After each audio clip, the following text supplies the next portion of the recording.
وہ ان کی ملاقاتیں ہو رہی ہیں اس وقت خان صاحب سے بھی، اور پھر بہت سارے بریسٹرز آپ نے تحریک انصاف کے، اب یہ جو نیا ایک سیاسی منظرنامہ ان کی ود ان دا پارٹی جو بن رہا ہے اور جو ایکٹیویٹیز ہمیں نظر آ رہی ہیں اس میں بیرسٹرز بہت سارے ہیں، وکلا کی ایک بڑی تعداد ہے، اور خبر یہ ہے کہ خان صاحب وکلا کو ایک جو ٹکٹ ہے پارٹی کا وہ دینے جا رہے ہیں، اور جب بھی اعلان ہوگا، اور الیکشن کمیشن سے بھی ایک اعلان آ گیا، وہ بھی میں آپ کو بتاتا ہوں، لیکن اس کی ایک بنیادی وجہ یہ ہے نا کہ 9 مئی ہو گیا یا دیگر مقدمات یا لوگوں کو اٹھانا، تو اس میں وکلا کو آپ اس طرح اٹھا نہیں سکتے، کیونکہ آپ کے پیچھے ایک بار ہوتی ہے، اور پھر وکلا پورے ملک کے اندر وہ نکلیں گے، اور اٹس اے ڈیفیکلٹ ٹاسک کہ ان لوگوں کو اس طرح جو ہے وہ چھیڑا جا سکے، اور پھر عدالتوں کے اندر جب کوئی کیس جاتا ہے نا تو پھر پوری کی پوری بار آپ کے پیچھے کھڑی ہوتی ہے، تو شاید یہ اتنا آسان نہیں ہے، اس لیے آپ کو بہت سارے وکلا کی ایک بڑی تعداد جو ہے وہ اب تحریک انصاف کے اندر نظر آ رہی ہے، اور خان صاحب نے اپنی گرفتاری کے آخری دنوں کے اندر نا وکلا یہ جو سیکشن ہے اس پہ بہت زیادہ توجہ بھی تھی، اور وفود جا کر ملتے رہے، بارز کے لوگ جا کر ملتے رہے، اور ان کا جو کسی نے مشورہ ان کو یہ دیا تھا کہ یار اگر آپ سیاست میں رہنا چاہتے ہیں اور پاکستان کی سیاست میں، تو آپ کو پھر وکلا سے بنا کر رکھنی پڑے گی، یہ نہیں ہو سکتا کہ وکلا کو آپ مائنس کر دیں اور 3-4 لوگوں کے اوپر آپ ریلائی کریں، تو یہ ایک بنیادی چیز ہے۔ اب یہ بیرسٹر عمیر شریک ہوئے ہیں جی، اور انہوں نے ملاقات کی، اور علی یہ جو آپ کے عارف علوی صاحب ہیں، ان کو یہ کہا گیا ہے کہ آپ کو اپنا کردار ادا کرنا پڑے گا، پاکستان کی اسٹیبلشمنٹ اور تحریک انصاف اور دیگر سیاسی جماعتوں کا آپ قریب لے کر آئیں، اور یہ ملک کے لیے اتنی زیادہ دوریاں جو ہیں وہ ٹھیک نہیں ہوں گی، غلط فہمیوں کو دور کیا جائے۔ ویورز، یہ تو ہو گیا ملاقات۔ اب تحریک انصاف نے بھی یہ بات پہلے سے کہی، یہ بھی ٹھیک ہو گیا، لیکن اب ہوا یہ ہے کہ ایک صاحب جو ہیں وہ پہنچ گئے ہیں نگران حکومت کے ایک نمائندے کی حیثیت سے، ان کا نام ہے جی مرتضیٰ سولنگی صاحب، اور مرتضیٰ سولنگی صاحب نے ملاقات کی ہے شفقت محمود صاحب سے۔ اس سے پہلے محمد علی درانی صاحب جو تھے، آپ کو یاد ہوگا کہ انہوں نے بھی بہت ساری ایسی باتیں کی، اور وہ صدر صاحب کے پاس ملنے گئے تھے، اور انہوں نے کہا تھا کہ ہمیں افہام و تفہیم کے ساتھ معاملات کو حل کرنا چاہیے، اور معاملات آگے اگر بڑھے تو یہ نقصان ہوگا۔ اب ہو ہی رہا ہے کہ پاکستان تحریک انصاف کے وہ لوگ جو پارٹی میں نہیں ہیں، پارٹی سے باہر ہیں، اب یہ تو نہیں ہو سکتا نا کہ آپ سارے لوگوں کو اندر کر دیں، سب کے خلاف مقدمات جو ہیں وہ آپ بنا لیں۔ آپ نے جو بگ وگس تھی، بڑے بڑے جتنے بھی نام تھے، ان کو تو پارٹی سے توڑوا دیا، اب چھوٹوں کا کیا کرنا ہے؟ چھوٹوں کے ساتھ آپ انہیں بھرپور طریقے سے استعمال کریں گے، بڑوں کو بھی آپ کر رہے تھے، لیکن چھوٹوں کا یہ ہوگا کہ انہیں اسی پارٹی میں رہتے ہوئے استعمال کیا جائے گا،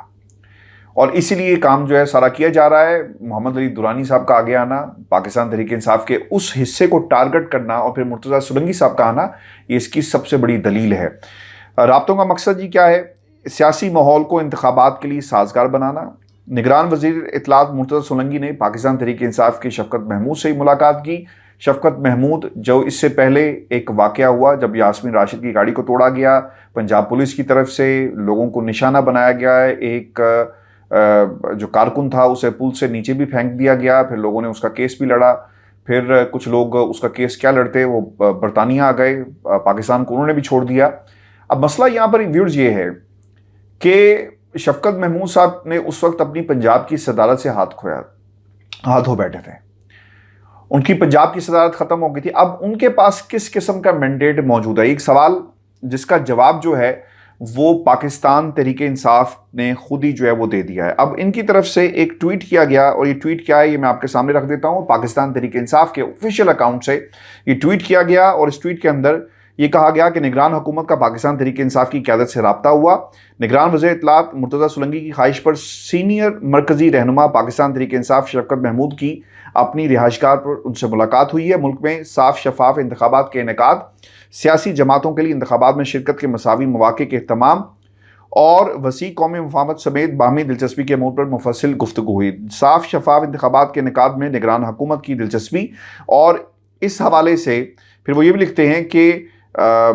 نگران حکومت کے فرائض پر بھی خصوصی جو ہے وہ بات چیت ہوئی ہے۔ ملاقات میں قومی سطح پر، اب یہ پیڈنگ ہوتی ہے جی، یہ جب بھی کوئی ملاقات ہوتی ہے کہ باہمی امور پر بات ہوئی، لیکن اس میں خبر کیا ہے وہ میں آپ کے سامنے رکھ دیتا ہوں۔ خبر یہ ہے کہ انتخابات، پاکستان تحریک انصاف نے اپنا موقف رکھ دیا کہ انتخابات کی افادیت ان کی آزادانہ، منصفانہ اور غیر جانبدارانہ اور شفاف انعقاد کی مرہون منت ہے۔ پاکستان میں تو یہ سب کچھ نہیں ہے نا، پی ٹی آئی درخواست ڈالے، چٹھی ڈالے کہ یار ہمیں اجازت دے دیں وہاں پر لبرٹی چوک میں جلسے کرنے کی، آپ کہیں جی کہ اجازت نہیں ہے، یہیں سے سب کچھ 9 مئی کا سلسلہ شروع ہوا۔ پھر آپ یہ کہیں کہ ہم تو آپ کو اجازت کسی صورت بھی نہیں دیں گے، آپ نے جو کچھ کرنا ہے آپ کر لیں۔ پاکستان تحریک انصاف یہ معاملہ عدالت اٹھا کے لے کے جاتی ہے، 72 گھنٹے چھوڑ کر کئی گھنٹے گزر گئے، وہاں سے بھی کوئی خیر کی خبر نہیں آئی، اور وہ کامران صاحب جو تھے وہ بھی ایک طرح سے بیٹھ گئے یا بٹھا دیے گئے۔ پی ٹی آئی کو اجازت نہیں ہے، منٹو پاک کی کئی روز پہلے اجازت لینے سے پہلے ہی تیاریاں شروع ہو گئی، پنجاب پولیس خود جا کر باقاعدہ سپورٹ کر رہی ہے، اور پیپلز پارٹی کو بہت زیادہ دکھ بھی ہے، غصے کا اظہار بھی سننے میں آ رہا کیا گیا ہے نگران حکومت پنجاب کی اس کے اوپر کہ آپ انہیں اتنا زیادہ فیسیلیٹیٹ کیوں کر رہے ہیں اور اتنا لیٹ کیوں گئے ہیں۔ تو یہ سب کچھ تو ہو رہا ہے، لیکن غیر جانبدار منصفانہ انتخابات کیسے ہوں گے جب آپ سب لوگوں کو یہ پلینگ فیلڈ جو ہے وہ نہیں دیں گے؟ پھر وہ یہ بھی ریئیکشن آیا جی کہ پاکستان تحریک انصاف کو بلا شبہ برابری کی سطح پر سیاسی سرگرمیوں کا مواقع نہیں مل رہا، تحریک انصاف کو آئین اور قانون کی روشنی میں انتخابی مہم چلانے کی بھی اجازت نہیں، جبکہ دیگر جماعتوں کو ملک بھر میں جلسے جلوسوں کی کھلی اجازت دی گئی۔ نہایت ناہموار ماحول میں منعقد کروائے گئے خلاف قاعدہ قانون انتخابات عوامی سطح پر ساخ اور قبولیت سے محروم رہیں گے۔ اچھا وہ یہ کہنا یہ چاہ رہے ہیں کہ جی تسی جو مرضی کر لو، انتخابات اگر اس ماحول میں ہوئے تو وہ پھر انتخابات نہیں بلکہ جبر ہوگا، اور جبر جو ہے اسے کسی صورت بھی قبول نہیں کیا جائے گا۔ دورانی، مرتضیٰ سولنگی، عارف علوی، پھر جماعت کا جو سلمان اکرم راجہ صاحب کا کو انگیج کرنا اور معاملات کو اٹھا کر سپریم کورٹ لے کر جانا، یقیناً تحریک انصاف زور لگا رہی ہے کہ کوئی امید کی ایک کرن جاگ جائے کہ اسٹیبلشمنٹ بات کرنے کے لیے تیار ہو جائے، انہیں موقع دینے کے لیے تیار ہو جائے، کیونکہ ویورز ابھی تک کسی بھی لیول کے اوپر یہ آپ کو کریکٹرز نظر تو آئیں گے گفتگو کرتے ہوئے، لیکن اس کا بریک تھرو ہونا بہت ہی ضروری ہے۔ صرف یہ انگیج کرنا یا جاننا یا دیکھنا اس سے کام نہیں چلے گا جب تک بریک تھرو جو ہے وہ نہیں ہوتا، جو کم از کم نواز شریف کی واپسی کے بعد ہمیں تو ہوتا ہوا نظر نہیں آ رہا، کیونکہ پیپلز پارٹی یہ سمجھتی ہے کہ نون لیگ نے ریڈ کارپٹ نہیں بچھایا، نگران حکومت نے ریڈ کارپٹ نہیں بچھایا، بلکہ یہ ریڈ کارپٹ نواز شریف کے لیے کہیں اور سے بچھایا جا رہا ہے۔ میں نے اس پر کافی تفصیل کے ساتھ آپ کو پہلے بھی بتا دیا تھا کہ یہ جو ریڈ کارپٹ ہے، اور نواز شریف اب ایک پراکسی قسم کی سیاست کرتے ہوئے پاکستان کے اندر نظر آئیں گے، اور یہ سیاست کسی اور کے کام آئے گی، یہ پاکستان مسلم لیگ نون کے جو ہے وہ کام نہیں آئے گی، کیونکہ بھائی صاحب کے نام پر ووٹ بینک ہے، اور نواز شریف خود آ کر 9 مئی کا بیانیہ آگے بڑھائیں گے، عمران خان کو کے خلاف ایک محاذ بنائیں گے، تو اس کا فائدہ پارٹی کو ہوگا، یہ ان کا خیال ہے، اور یہ فائدہ اور جو اصل پھل ہے وہ اٹھا کر جھولی میں ڈال دیا جائے گا شہباز شریف کے یا پھر کسی اور کے جو تابع داری کے ساتھ حکومت چلانے کا عہد کرے، وعدہ کرے اور وعدے کو نہ توڑے۔ ویورز آپ کو یہ بھی بتا دیں کہ اب ایک اور جو خبر سامنے آئی ہے، اس خبر کا تعلق ہے جی سپریم کورٹ کے چیف جسٹس قاضی صاحب کے ساتھ، اور اب اس درخواست کو سپریم کورٹ میں لے جایا گیا، اور یہ درخواست ہے جی قاضی فائز عیسیٰ کی عدالت میں نیب ترامیم کے حوالے سے۔ کچھ اہم چیزیں میں پہلے آپ کے سامنے رکھ دوں، پھر ہم آگے بڑھیں گے۔ نیب ترامیم کے فیصلے کے خلاف ایک اپیل اور دائر جو ہے وہ کر دی گئی ہے۔ درخواست گزار ہیں جی احمد صدیقی صاحب، زبیر احمد صدیقی صاحب، انہوں نے پریکٹس پروسیجر قانون کے تحت اپیل دائر کی ہے۔ سپریم کورٹ سے اپیل میں نیب ترامیم کے خلاف فیصلہ کالعدم قرار دینے کی استدعا دینے اور نیب ترامیم کو بحال کرنے کی استدعا کی گئی ہے۔ لو جی کر لو کام۔ میں نے آپ کو کہا تھا نا کہ جس دن پریکٹس اینڈ پروسیجر بل پر سپریم کورٹ نے 10-5 کا فیصلہ سنایا، اس سے پہلے بھی میں آپ کو بتا رہا تھا کہ اسے بطور نظیر پیش کیا جائے گا کہ سپریشن آف پاور،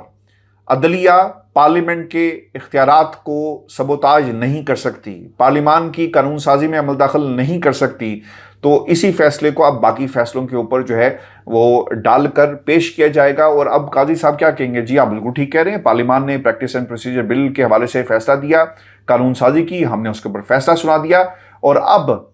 اسی فیصلے کی روح سے ہم آپ کی درخواست کو منظور کرتے ہیں، اور نیب ترامیم جو کی گئی، اب ان نیب ترامیم پر جو فیصلہ آپ جس پر آپ بات کر رہے ہیں، یہ فیصلہ اس کے اوپر اس کا اطلاق جو ہے وہ نہیں ہوگا۔ اچھا اب اس میں ایک اور بھی انتہائی اہم نقطہ ہے جہاں پر بات جا کر پھنس سکتی ہے اگر کوئی چاہے، چونکہ سپریم کورٹ پاکستان نے اپنے فیصلے میں لکھا تھا کہ اس کا اطلاق ماضی کے فیصلوں سے نہیں ہوگا۔ اب جس دن فیصلہ آیا اس دن سے اس پر عمل کیا جائے گا، یعنی پریکٹس اینڈ پروسیجر کا، یا پھر جس دن پریکٹس اینڈ پروسیجر بل پیش کیا گیا، منظور ہوا، اس دن سے اس پر اطلاق ہوگا۔ تو یہ وہ تشریح ہے جو سپریم کورٹ اپنے اس فیصلے میں کرے گی اور اس درخواست کے اوپر کرے گی۔ اب اس سے پہلے اپیل ایک وفاق نے بھی دائر کی تھی جی، اب مزید 15 دن کا وقت جو ہے وہ سپریم کورٹ سے مانگا گیا ہے، چونکہ ٹائم بارڈ ہو جاتی ہے نا، اگر 15 کو فیصلہ آیا تو 15 تک ہی آپ نے فیصلہ کرنا تھا، اور اگر آپ نے نہیں کیا تو پھر اس میں ایک پرابلم جو ہے وہ بن جائے گی۔ اب قاضی صاحب کے اوپر کیا دباؤ ڈالا جا رہا ہے، اور قاضی صاحب ایک محب وطن شہری کی طرف سے جو درخواست آئی اور باقی لوگوں کی طرف سے جو درخواست آئی، اب اس کے اوپر کوئی فیصلہ سناتے ہیں یا نہیں سناتے۔ لیکن ویورز ایک بات اب طے ہے کہ سپریم کورٹ پاکستان کے سامنے اب یہ معاملہ لگنے جا رہا ہے، جس میں کیا فیصلہ سنایا جائے گا ہمیں انتظار کرنا ہوگا۔ پریکٹس اینڈ پروسیجر بل کے ذریعے واردات نہیں ڈالی جائے گی۔ ویورز یہ شو تھا آج کا ہمارا، اپنے کمنٹ ضرور بھیجیے گا، چینل کو سبسکرائب کرنا مت بھولیے گا۔ اجازت دیجیے، اللہ نگہبان۔